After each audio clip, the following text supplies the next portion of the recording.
The word survivor is not one that is thrown around loosely. It's a word that's used to describe someone who has undergone a near-death experience that leaves indelible marks. Now, to be a survivor, you have to have strength of character, spirit, and integrity. And today on The Big Story, we are joined by such a woman. Her name is Lucinda Gordon, a survivor of domestic violence, and she has agreed to honor us, Kathy Richards and I, by sharing her story. Welcome to The Big Story, Lucinda. Thank you. Thank you for having me.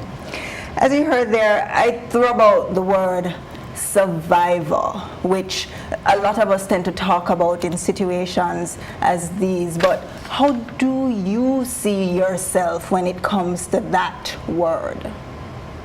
I see myself as a fighter. From a youth, I fought, and today I continue to fight, to survive. When you say from your youth you fought, we know for a fact that the fight that you are dealing with today, because you're with After Pains, is that of being subject to domestic abuse, violent abuse. Is this something that goes way back into your youthful days? Yes. Since this have happened to me in the past, I realized that I have suppressed certain things that happened in my youth. But when I was a youngster, there was domestic violence in my household. The domestic violence was geared towards my mother. And as the oldest child in the family, I was that person who always intervened and got involved between my father and my mother, and will take my father off my mother in terms of him battering her. And as a result, I received it. At times, I will get hit to the point where I see stars. So it stems back from a youth, from my childhood days. And using that experience, did you ever think that you would end up at a stage in your life where that would follow you into adulthood? Did that ever cross your mind? It never crossed my mind. Because in a sense, I suppress it so I can continue to live. It was something that never crossed my mind, but when I got into any type of relationship, I always told my partner about what happened to me as a youngster, and this is a place that we are not going to go. But my form of domestic violence was different. It did not involve abuse or physical abuse. That's from the onset. From the onset. My domestic violence is more geared around verbal abuse and psychological abuse, not physical abuse. And it started rather, only after we severed our relationship. We were no longer together when this happened to me. So I'm taking it that there was no point in time where you envisaged that this would have become violent in the terms of physical. Yes, in a sense, after he left, I had a situation where one day I came home and I found him in my house. He broke into the house. He was in bed, fast asleep, even to the point where he was snoring. I woke him up and asked him to leave, and in the process of asking him to leave, I lost my telephone. I was not able to call for any assistance. At the top of the hill, I had already put his stuff in a shed, and I decided to give him those items that he needed because I basically did not like how he looked. And I told him, go ahead and put them in the back of the truck, and I will take them down the hill to wherever you want me to take them to. While in the shed, he gave me a gift. 2 items, and I told him I don't really want anything from you. This relationship is over. On my way down the hill, he gave me another gift, of which I did not take either. It was a gold chain, and I personally prefer silver. And that was the last thing that I remember saying, or the next thing I remember was being I felt shaken. I was standing, my body was not sturdy. I was shaking on my feet as I stood outside of on the street, because I heard in the background, in a dazed manner in the background, someone said, "It's coming up, we are pulling it up." And I realized that the truck that I was driving, and he was sitting next to me in the front seat, veered off the road and went over a cliff and was caught by tree roots. But on my head, I felt a lump. And I realized that I was hit by something, and on the non-driver's side was a broken window, and I saw a partial, what appeared to be part of a hammer. The stem of the hammer was not complete, just the part that will pung a nail in something. And I realized that he must have hit me, but I don't remember when it occurred, how it occurred. So he just caught me off guard. So that was the first set of violence after he left. On that day, I went to the police station. I've been there prior to that time, because he came back, he slashed the tires, he took out the lights for me to get down to my building. A number of things were misplaced around the house. So basically I went to the police and told them about it. And later on, from there, I went to FSN and filed for a protective order. So in the process of the protective order being filed, I'm assuming that it was going through, something else occurred. This occurred on November 23rd of 2016, 28th of 2016. I came home from work about 8 o'clock in the evening. I parked my vehicle under the light, because now I changed where I parked the vehicle. I put it in a position where it can be seen, because there was a house next to me that had cameras. So I felt that anything happened, the cameras will pick it up. I got out of the vehicle. I put my bags on my shoulder. I had another bag of clothes in my hand, my student attire, because I did an event with some students. I took out my key, and I took out a light that had a taser attached to it. This is something I now started to walk with. I remember looking down long enough to get the correct key, so when I go down the bottom of the hill, I have the key. When I looked up, he came from the right of the building, from through the bushes. He apparently hid in the bushes until I came home, with that cutlass raised above his head. And I remembered the outfit that he was wearing, the clothing they blend in with the terrain of the environment. It was camouflage. It was camouflage. So it was premeditated. Yes. He held it above his head, and I looked at that cutlass and I said to myself, damn, he sharpened it for me.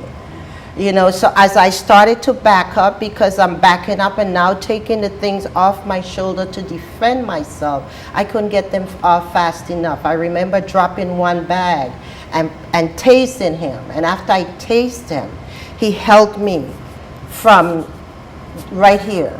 So he had more control of me. So I'm still fighting with a bag on my shoulder. And the only thing I can do was yell. I yelled constantly for help as I fought. And he chopped and he chopped. And as he continued to chop, we bared to the right of the building. My building home is down the hill, so we bared to the right, and I fell. I fell in some kasha bush, if you know what kasha is. No, I don't. Kasha is a bush that has some little points, some little needles. Prickles. Yes. Oh, I wouldn't consider them prickles, not the way they felt. But I fell, and I fell face down. And my conscience, I have a very strong conscience, it said to me, stay there. Act like you're dead, because if you continue to fight, he's going to continue to chop. And I played dead, but he hit me one more time. and it felt like my back sunk into the front of my body. It was so hard. And that particular one came from this side of my head all the way to the side of my face. I didn't know it at the time.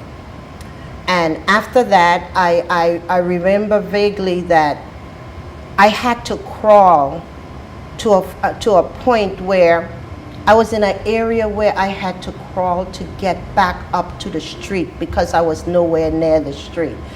But while I was down there, I remember clearing my face. I didn't know I didn't have hands at that time, but just clearing my face, and I said to myself, it's raining. But then I realized it was only raining on one part of my body, and that was my face. I didn't know then that it was blood. I couldn't open my eyes because this eye was traumatized. If you notice, there's a scar above my eye. It was open, and it took a long time before it was able to heal. At one point, I thought I'd lose the eye. But I was able to crawl up, and as I crawled up, I remember holding on to, I can't find the words to describe it right now, but it digged into my hand. It's something that you will do a fence with. The barbs? Barbed wire.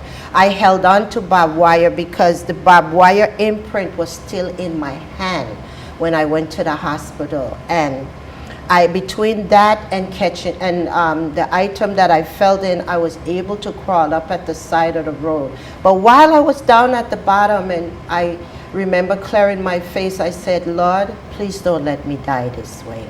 And he did not allow me to die that way, because as I crawled up, I remember losing consciousness. I was going to shock. I remember a point where I couldn't go anymore, and I honestly felt that someone lifted me and put me to the side of that road. When I got to that side of the road, there was a light being shown in my face, and it was the police officer, and they said, here she is, but I wasn't there all that time. And behind the officers was the ambulance and my tenants. I did just get tenants at that time. And I remember one of the tenants said, oh my gosh, that man tried to kill her.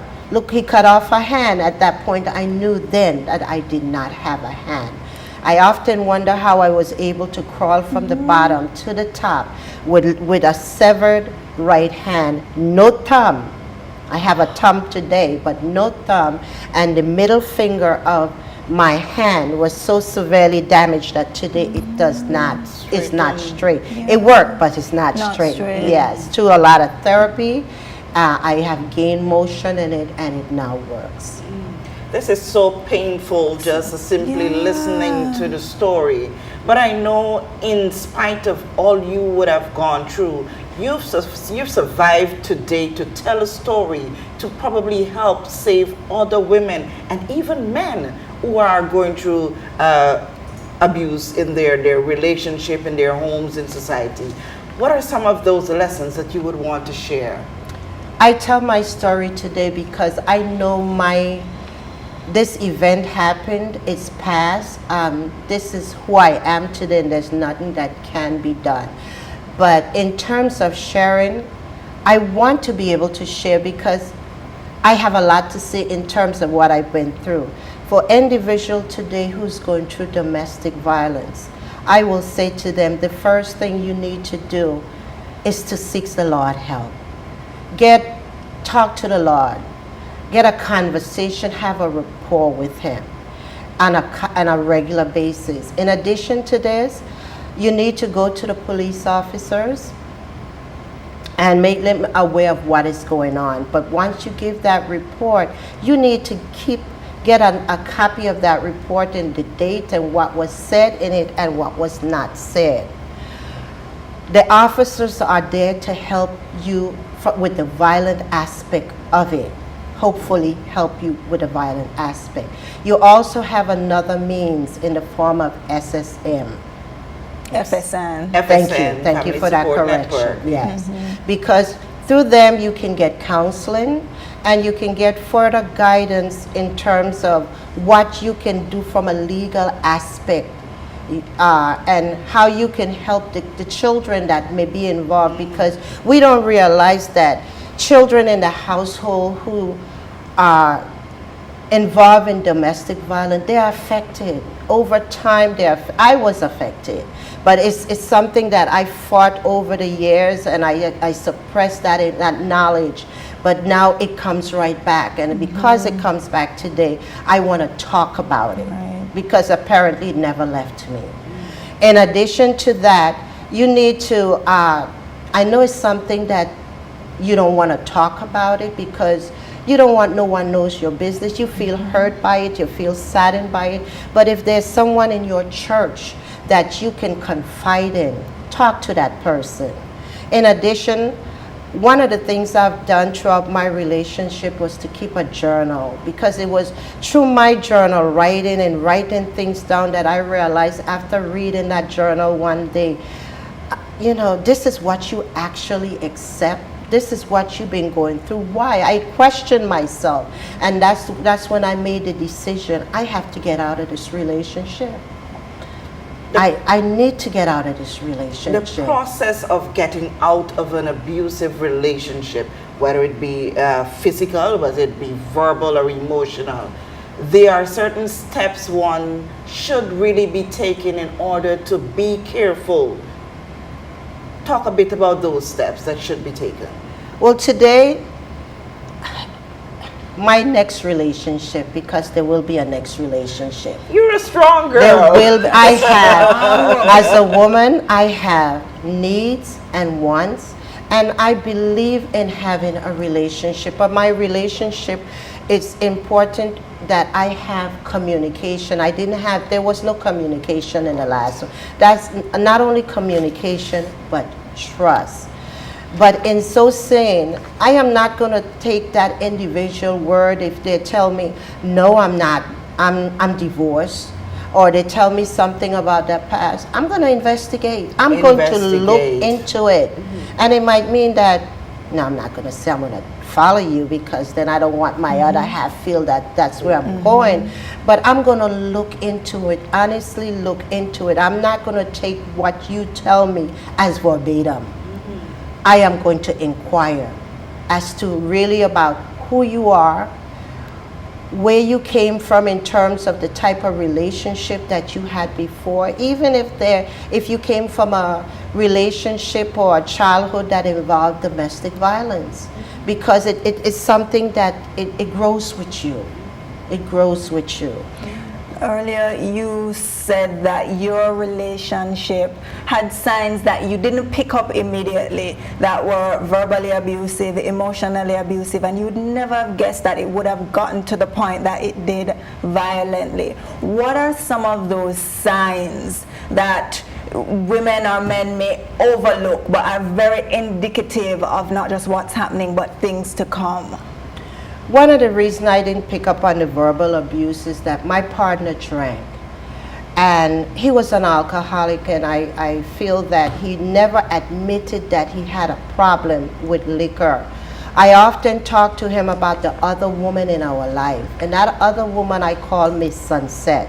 Miss Sunset is not a woman, it's a drink. It's a drink out of St. Vincent, and I think it's a very toxic drink.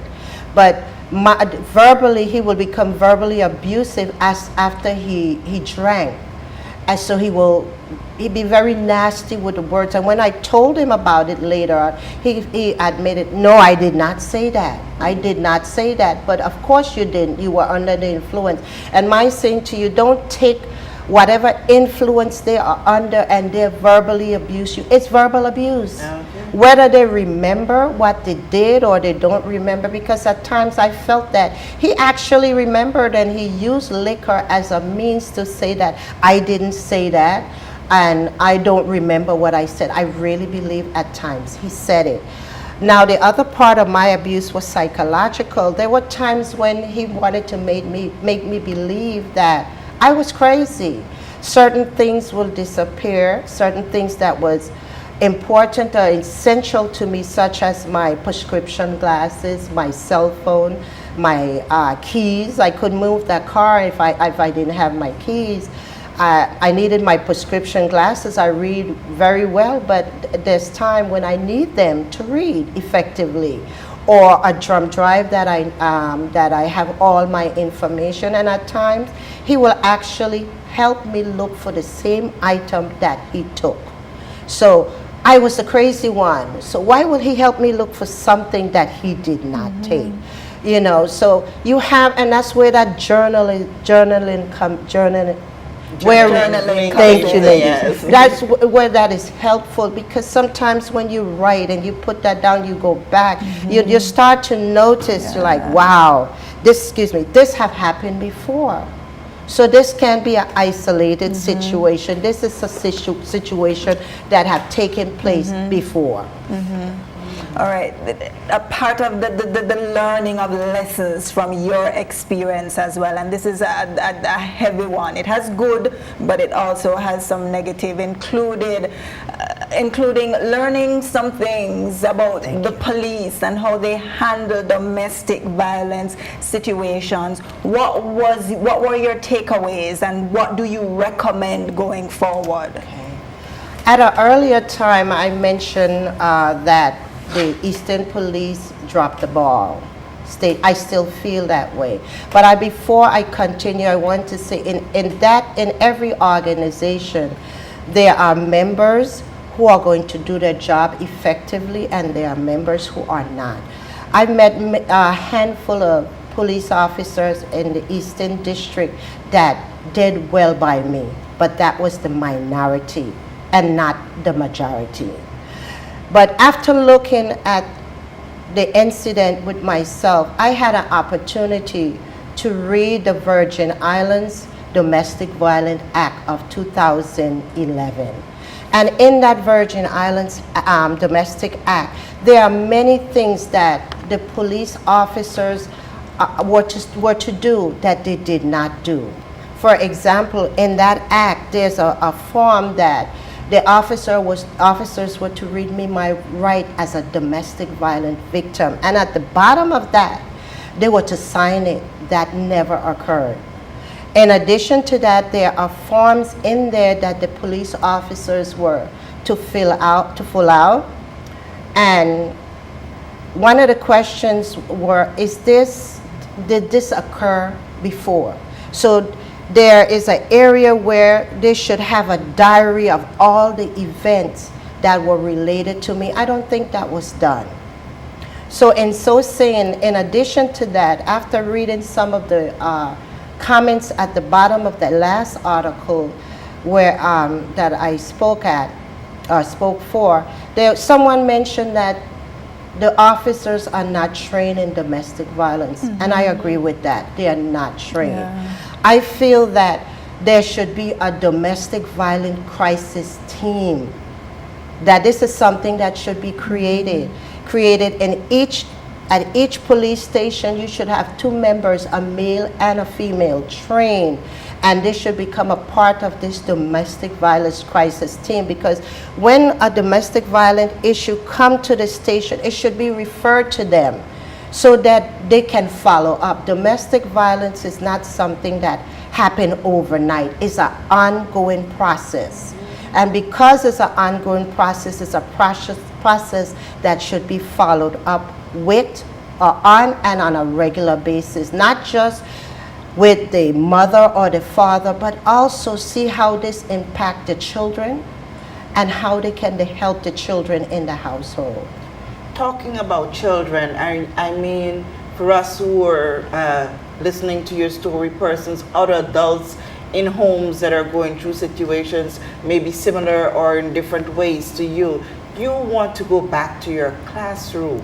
Now, we know that this definitely will have an effect on the children who you are going to be coming into contact with. How do you prepare yourself for this now? I guess I've already started in that process, because I am a teacher at Altez Catliff, and I often go back to that school. The kids see me on a regular basis. But each time that I go in, I usually cover my hand because I feel that in going into the building that the emphasis and the attention will be surrounded Your hand. on my Your hand injury. and not at what's going on in the school itself. But since I recently rethink that whole issue because the children also need to at times see me as in the manner that I am at. Because they're not, the hand is not about who I am. I am still Miss Gordon. I am still me in every aspect of the way. And it's a learning experience because it's something that they can ask questions when they see me, and I will answer. I have no issue in answering. Now, speaking about, you just spoke about you speaking about your experience and even to children so that it can help them as well. You've spoken fiercely and fearlessly about this nightmarish experience that you've had, and I see a motivational speaker coming out of it. Yes. What are your plans going forward in terms of your evolution as Lucinda Gordon and more for the benefit of others? After recovering from this, and I'm still recovering, but I feel that I have been given a second chance to life. I still have a lot of issues, and given that second chance, That's okay. I want to become a spokesperson for domestic violence. I have experienced it, I live it, and I will continue to live it. And I will always speak out on domestic violence. And in so doing, it is my wish, my desire, it's my goal to write about this incident. Each time I sit down to write, I'm still going through a lot of pain. And I told myself at this point, I am not going to deal with the book. I need to recover a little more. I need to, in a few weeks, I will be going back to Colombia. This will be my third visit. And each time I go back, I am going back to a surgery. And each time I have that surgery, I have to go through that recovery stage. So I want to get that behind me before I can safely say I am going to sit down and address that book. I need to do that because at times my hand hurts. I still go through a lot of pain, but I will continue to speak out now, but later on that book will come into play. Okay. This was one of the toughest big story, I guess you would agree, Definitely. and we want to, give you every opportunity that you want to relate to the people of the Virgin Islands, your story, things that can help them. Feel free at any time, and I can safely say in some instances we do feel your pain. Yes. I would like to come back after I've gotten my prosthetic. Oh, definitely. Feel definitely, free yes. to come back anytime for whatever the Because at reason this is. that point, I will be in a better position to take care of me. Yeah. So that is something that I would like to do. To And come back yes. and share. Before I go, can I thank some people? Definitely. Definitely. Top on my list is the Lord for Yes. being there for me. And the hospital. We have a hospital here that we don't know what we have in the facility and the organization of that hospital. They work as a team. They basically, they kept me alive at that point where that was my first surgery. And while in that hospital, they uplift me mentally, physically, emotionally, morally, psychologically, in every way. And it was through them that I was able to continue and go forward. Thank you. And for my doctors on the outside, I have doctors on the outside who are there for me. I have therapy work I would like to thank because I have to have my regular therapy. The healthcare organization put me in a position where I can travel. At first, I don't have the right hand, but I also did not have the left hand. They put me in a position where things no longer fall through my hand because I now have a thumb. And that thumb works. And as a matter of fact, my toe is my tongue. My toe was taken off to give me that thumb, and it works, and I'm able to hold things, I'm able to lift things. And I'm also able to use this hand, because this hand was severed, if you pull that up. If you know, I nearly lost this hand also. So I was able, through the hospital here, to regain this hand. And as once I went to Colombia, they put me in a position where I'm able to lift and hold things. So I have a multitude of injuries. When you see me, you don't see the full impact of what happened to me. But I'm here to say I feel good, and I am moving forward. Oh, and I'm looking forward to coming back to work. I'm looking forward. I'm tired being at home. I want to come back to work. Want to get back into the grit of things. And I'm hoping, I'll also looking forward to be able to go back to teaching steel pan. I know I'm going to be able to teach it. I may never play again, but I want to continue to teach. Lucinda Gordon, Thank you. overcomer, survivor, role model for those of us and among us who've been there as it pertains to domestic violence and hope never to get there and are made smarter for it based on your nightmare of an experience. Thank you very much for honoring us on The Big Story today. Thank you very much. much.